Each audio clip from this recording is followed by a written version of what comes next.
So, no, I wouldn't say I have a passion for HR. Welcome back to Human Resources for the People. It's a human capital Breaking news, revolution. the UAW has called for a strike if contract negotiations fail, with 97% of the vote authorizing one or more strikes against Stellantis, General Motors, and Ford. If you're not aware, Stellantis is the big brand behind Alfa Romeo, Fiat, Chrysler, Dodge, Jeep, and quite a few others. The contracts expire at 11:59 on September 14th. The UAW president Sean Fain said that negotiations aren't progressing fast enough and that the companies aren't beginning bargaining seriously. And he said this, and for one, they started pretty early, right? They started in July for negotiations. I am not a labor relations expert, don't claim to be, but that seems to be a very late start. There are about 146,000 workers in these unions, and they can actually target one or more of these companies. They do not have to strike industry wide. They can actually pick and choose.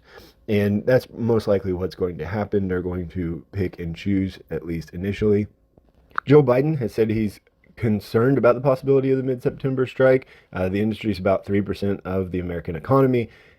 However, actually, the administration tends to be actually a point of contention with the UAW and Stellantis, General Motors, and Ford.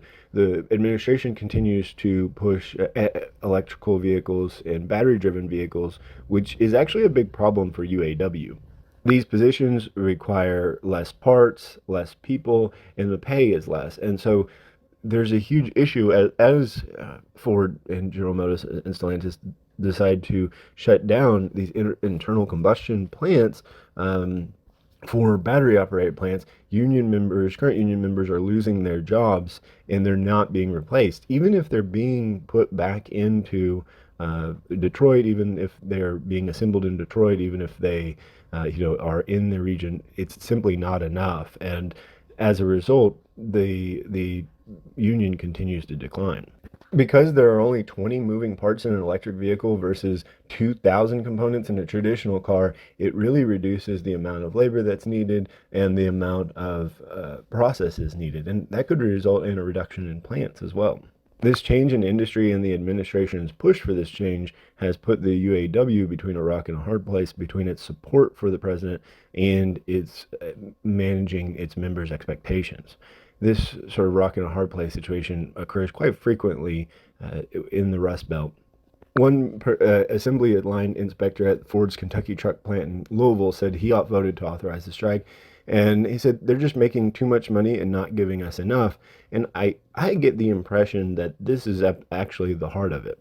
Yahoo Finance listed a report saying that prices are about to plummet due to oversupply in the new car market. They're still stubbornly high, but it looks like used car prices do have continued to fall as well.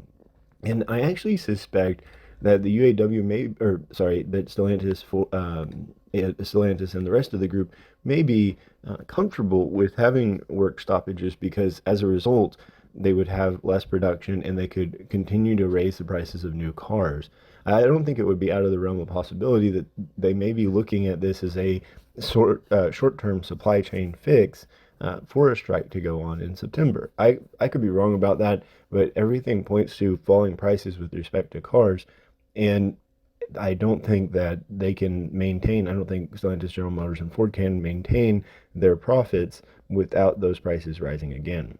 So let's look at what they're actually looking for. They're looking for more paid time off, a working family protection program, ensuring the right to strike over plant closures, which harkens or points to the issues with respect to the electrical car, reestablish retiree medical benefits, establish a defined benefit pension for all workers, restore cost of living allowances, and then it's actually fairly similar to the UPS strike. They're looking to eliminate tiers on wages and benefits. Right now, domestic automakers have a tiered wage system in which those in the first tier earn about $28 per hour, while those hired after 2007 are in the second tier and earn about $16 to $19 an hour.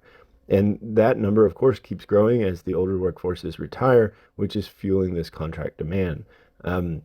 I think that that's an interesting problem that they put themselves in, and I imagine that will not be fun to untangle. In addition, they're looking for an increase in wages by 46% over 4 years, and these proposals would add about 80 billion in labor costs for each of the biggest U.S. automakers.